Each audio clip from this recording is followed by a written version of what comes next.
Olá, irmãos e irmãs, paz e bem.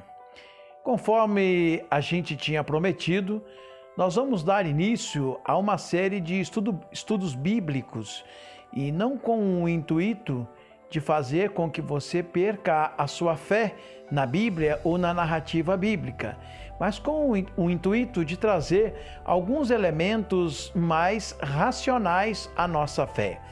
E isso é importante para que a gente compreenda determinados fatos bíblicos e que a gente entenda que Deus nunca deixou de agir, seja de uma forma ou de outra. Primeiramente, eu gostaria de falar com você como que nós, os anglicanos, interpretamos a Bíblia.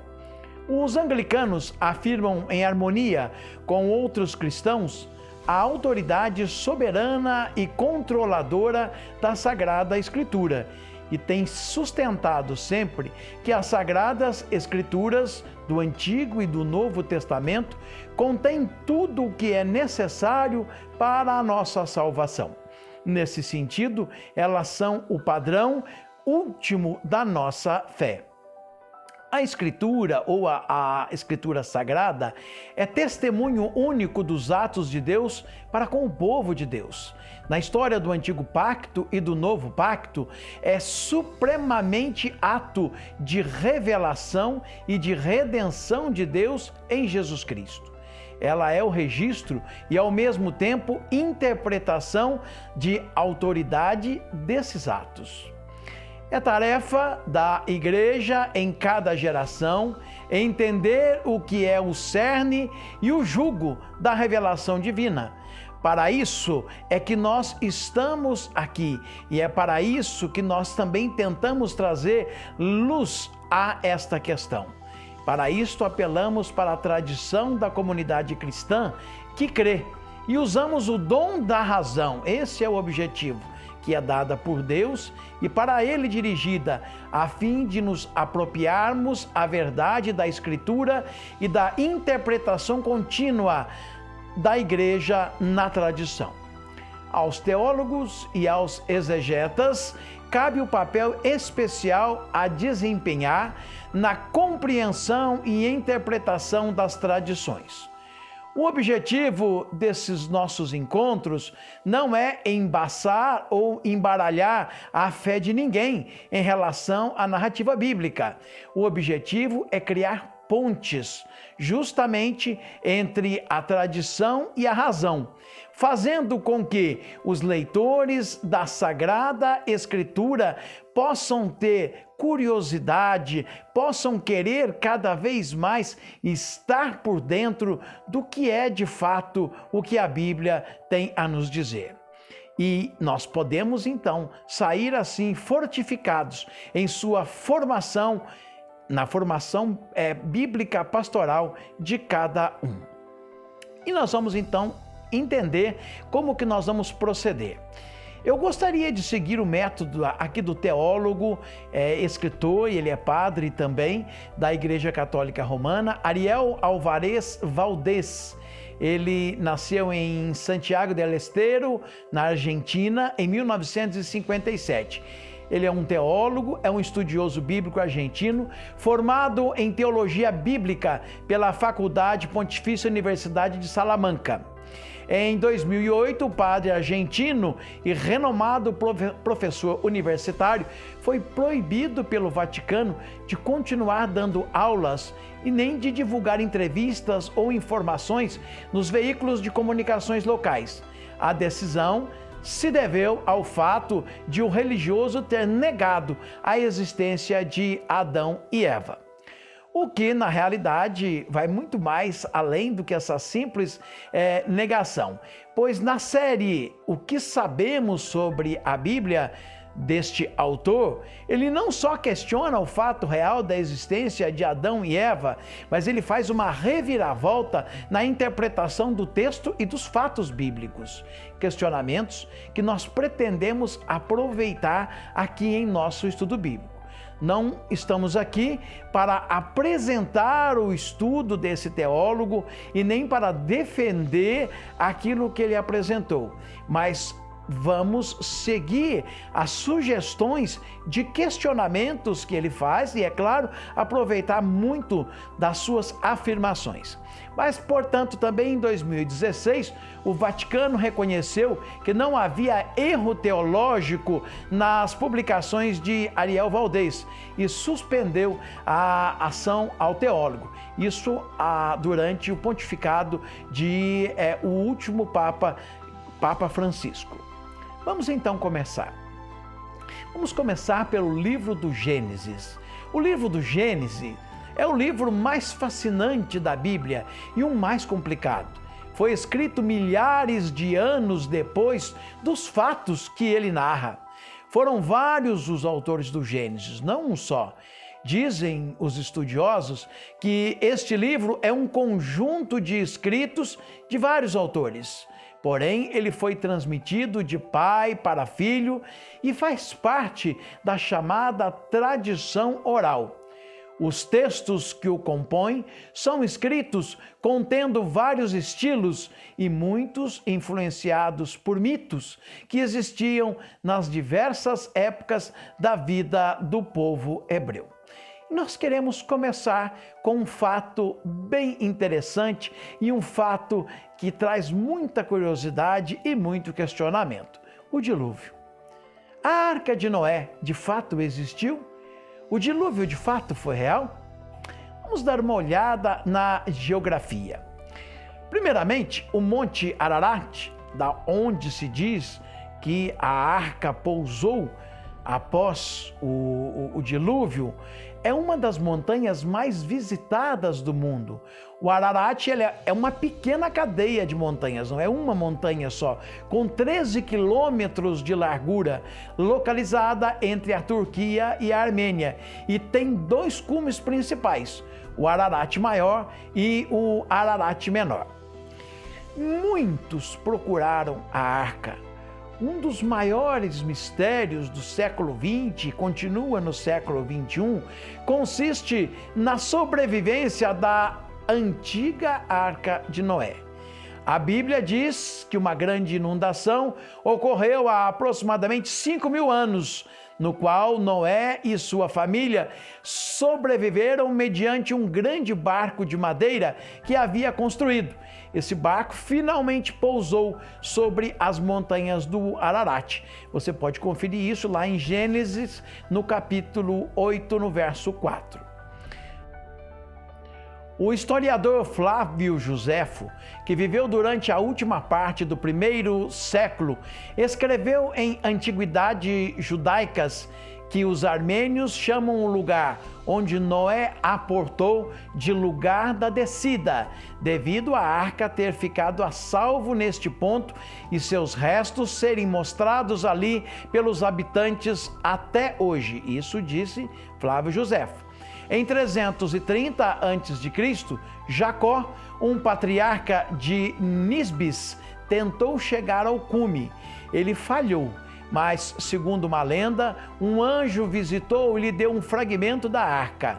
Segundo consta, este fragmento foi guardado numa igreja perto do Monte Ararat, até que o prédio foi totalmente destruído pelo terremoto de 1829 e o fragmento perdeu-se. Não há provas da existência da arca, apenas relatos. Em 1892, o Dr. Nouri, um diácono da Igreja Cristã Malabar da Índia, disse também ter encontrado a arca sobre a neve do Ararat. Em 1916, em plena Guerra Mundial, a Primeira Guerra, um aviador russo chamado Vladimir Roskovitch disse ter visto a gigantesca nave enquanto pilotava o seu avião nas proximidades do Ararat. E imediatamente o czar Nicolau II enviou uma expedição de 150 homens para estudar a arca. Mas no ano seguinte, ao explodir a Revolução Russa, desapareceram todos os documentos e as provas. No dia 20 de janeiro de 1945, A imprensa australiana publicou as declarações da jovem Arlene Dehar, de Sydney, que afirmava que seu noivo, também piloto, mas da Royal Air Force, tinha lhe mostrado 2 fotos onde se via claramente os restos da arca, mas já não era possível vê-las, pois ele foi abatido. O engenheiro George Green, em 1952, sobrevoava a região de helicóptero e pôde distinguir a forma de um barco aflorando sobre o gelo. Inclusive, conseguiu tirar 30 fotos que realmente mostravam o que parecia ser uma nave encalhada sobre um precipício. Entusiasmado, tentou recolher dinheiro para financiar uma expedição, mas foi assassinado. E, lamentavelmente, todos os seus pertences se perderam, inclusive as fotos. Em 1955, o francês Fernand Navarre assegurava ter encontrado uma prova segura da existência da arca, um pedaço de madeira negra calafetada com breu, mas submetido à prova do carbono 14, demonstrou remontar-se ao século VI depois de Cristo. O Ararat, na realidade, é uma cadeia de montanhas, conforme nós já dissemos. O livro do Gênesis não diz que a arca se deteve no Monte Ararat, mas sim nos Montes Ararat. Confira lá Gênesis capítulo 8, verso 4. Ararat não é o nome de um monte, mas sim de um país. Confira lá em 2 Reis, capítulo 19, verso 37. Isaías 37, 38 também fala disso, e Jeremias capítulo 51, verso 27 confirma. Mas a que país corresponde então o Ararat? Ao antigo Urartu, isto é, a atual Armênia. Portanto, a tradução correta seria os montes do país da Armênia. A Armênia viveu desde sempre escondida pelas montanhas do Cáucaso e o Monte Ararat é o símbolo do povo armênio, que impressiona pela beleza natural e também pelo aspecto histórico e religioso. Nesta altura do campeonato, os irmãos e irmãs podem perguntar: mas e aí? A arca então não existiu? É um fato bíblico ou é um relato didático? O que seria? Olha, vamos levantar e aguçar um pouco a nossa curiosidade. As medidas da arca são 150 metros de comprimento, 25 de largura e 15 de altura, com 3 pisos de 5 metros cada. É um tamanho exorbitante, pois são as medidas de um transatlântico moderno, nunca conseguido pela engenharia naval até o século XIX. Como se podia fazer um navio tão grande sem instrumentos metálicos? A outra pergunta: os animais? Realmente toda espécie de animal estava na arca? A família de Noé foi realmente capaz de percorrer os 5 continentes do planeta para poder trazê-los à arca? Uma curiosidade, talvez você não saiba, eu não sabia. Existe sobre a Terra 1.700 espécies de mamíferos, 10.087 espécies de aves, 987 répteis, 1.200.000 espécies de insetos. Carregar a arca com 2 exemplares de cada espécie teria sido um trabalho impossível a nossa família de Noé. Como é que só 8 pessoas, a família de Noé, fizeram para alimentar e dar de beber, limpar e cuidar de tamanha quantidade de animais? Como criar um ambiente adequado para cada par? Finalmente, Os ecologistas sustentam que uma espécie está extinta quando sobram poucas centenas de exemplares. Como é que se pode repovoar o planeta só com um par de cada espécie? Fazendo um cálculo, com direito a aproximações, é claro, algumas suposições também, chegamos à conclusão de que a arca deveria ser 40 metros mais comprida do que a construída por Noé, para que todas as espécies de animais coubessem nela. Seriam em torno de 47.200 animais, já que a ordem divina era salvar um casal de cada espécie. Fazendo um cálculo total do espaço ocupado pelos animais, cada um segundo a sua espécie, a arca deveria de ter 11.800 metros quadrados, repito, 11.800 metros quadrados, ou seja, precisaríamos acrescentar à Arca de Noé cerca de 40 metros a mais. Outro detalhe, são detalhes que nós estamos colocando aqui, fazendo aqui o papel do advogado do diabo. Muita água para pouca chuva. Choveu durante 40 dias e 40 noites, sem parar. Confira lá em Gênesis, capítulo 7, verso 17. Mas o ciclo hidrológico da evaporação que provoca as chuvas mostra-se incapaz de prover semelhante quantidade de água. Todo o planeta, segundo o relato bíblico, ficou coberto. Ora, sabemos hoje que o planeta tem uma superfície de 509.880.000 quilômetros quadrados. Também, segundo o relato bíblico, as águas subiram 7 metros acima dos montes mais altos. Gênesis, capítulo 7, versos 19 ao 20.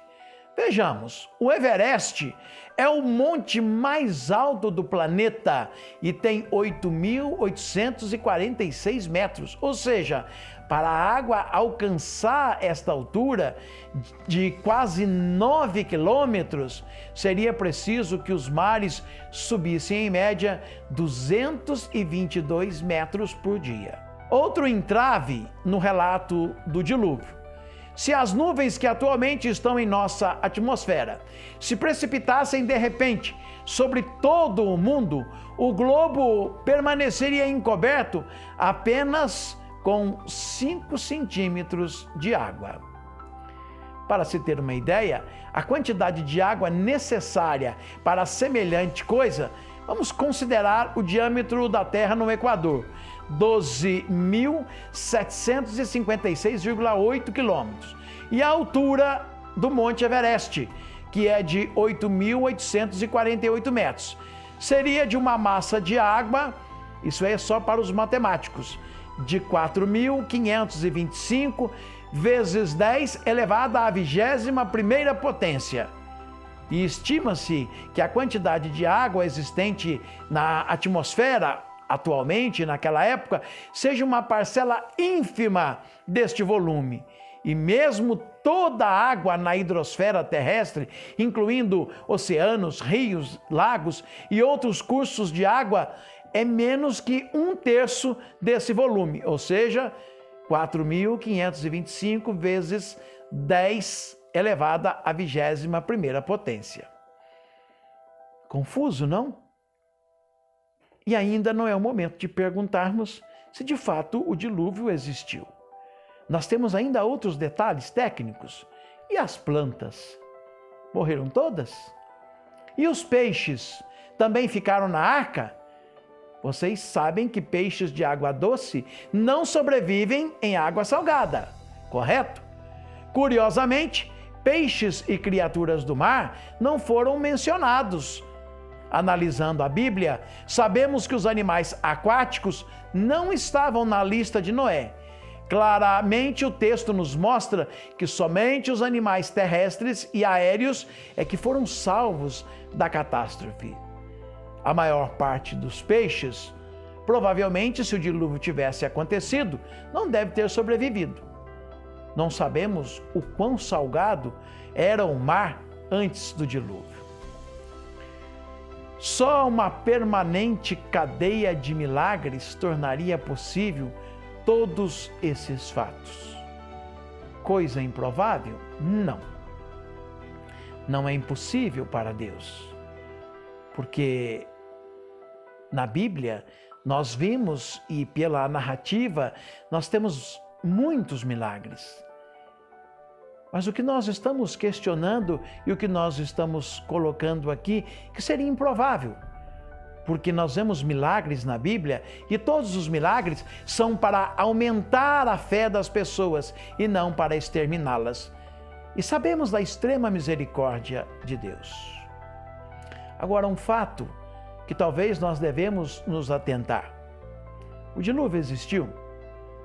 Provavelmente, uma grande enchente aconteceu, sim.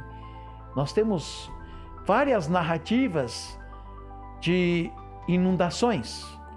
Então, o dilúvio poderia ter sido local? Poderia.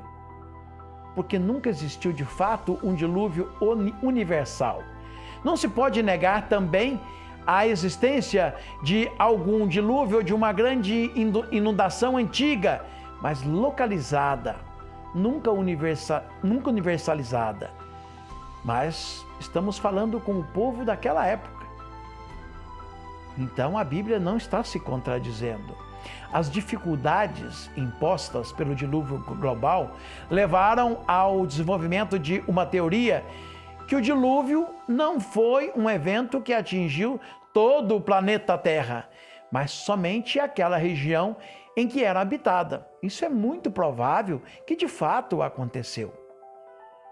Mesmo a Bíblia falando em toda a terra, argumenta-se que essa expressão não era para significar todo o planeta, mas aquilo que era conhecido na época.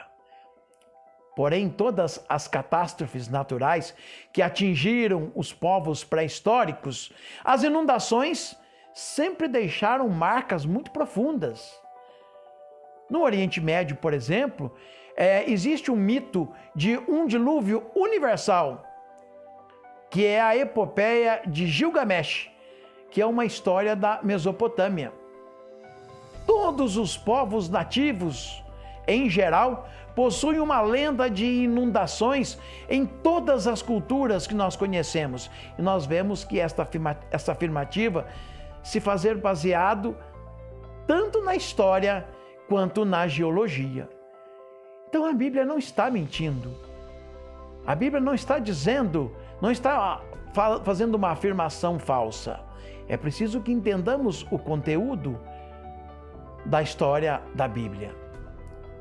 O texto bíblico, sem dúvida, é uma narração didática, com a possibilidade de ter acontecido um dilúvio local ou regional. Somos nós, com nossa mentalidade moderna, que tentamos atribuir uma historicidade a todas as palavras da Bíblia sem interpretá-la, sem estudá-la. Então, qual seria a lição da narrativa do dilúvio? Em primeiro lugar, mostra como ele acontece por culpa do pecado dos homens. Toda a ordem que Deus havia estabelecido ao criar o mundo pode ver-se destruída e voltado à estaca zero por causa da irresponsabilidade dos homens. Na palavra, nós vemos que Deus se alegra mais em sermos obedientes no que por nossa oferta e por nossos sacrifícios. Se Noé não fosse obediente a Deus, e se ele tivesse seguido a sua própria vontade, não teria se salvado, nem a ele, nem a sua família. Muitos zombavam dele e da sua família. E na humildade que Noé se ampara e no abandono à obediência a Deus. Por confiar em Deus, Noé o obedece e por confiar em Deus, Noé se salva. Noé, portanto, é um exemplo da obediência de Deus.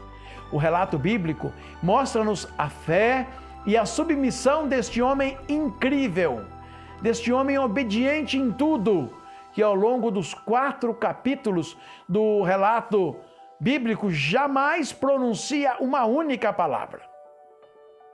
Acredito, e todos os exegetas bíblicos acreditam, que Noé teve que se inovar para manter um ambiente agradável naquele lugar. Ele tinha um objetivo. Nesse tempo, de forma muito sábia, ele poderia viver com maior profundidade com aquele Deus que confiou esta missão. Ele não tinha outra opção. E assim ele fez. Viveu em profundidade, em humildade, em obediência o seu relacionamento com Deus. Deus dá uma ordem. Se o homem desobedece, se autodestrói. Se obedece como faz Noé, o salva, ou seja, aquele que constrói a sua vida com as medidas de Deus, sempre sobreviverá a qualquer tempestade, a qualquer dilúvio. Aquele que deixa de ouvir a voz de Deus, afoga-se, morre. A intenção do autor pode ser resumida da seguinte maneira, e daí nós temos provas suficientes de que o dilúvio existiu. Se não da forma como nós entendemos pela ciência, mas pela forma espiritual. O autor percebe a situação desastrosa do seu povo e quer denunciar o mal. Esse autor, nós estamos falando do Gênesis. E ele não fica só na denúncia, mas ele aponta as responsabilidades. Ele quer que o leitor descubra a origem do mal, a origem do mal-estar, a que mais tarde dão o nome de pecado. Ele quer conscientizar os seus irmãos a respeito da culpa que possam ter. Quer despertá-los para uma ação concreta que enfrente o mal pela raiz, para que a situação fique de bem-estar, mal-estar, pecado, bem-estar, conversão. Deixa claro que a ação de mudança é possível. Isto é, a vontade do Criador é mais forte do que a do mal-estar, a do pecado. Assim desperta a vontade de lutar e de resistir contra o mal e de nascer a esperança e a coragem. O autor não sabe como deveria ser o mundo, mas sabe que Deus é bom e verdadeiro.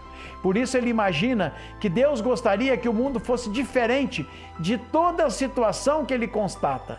Seria uma situação de bem-estar total. Meus irmãos e minhas irmãs, concluindo esse nosso estudo, compete a você entender e compreender. De fato existiu um dilúvio?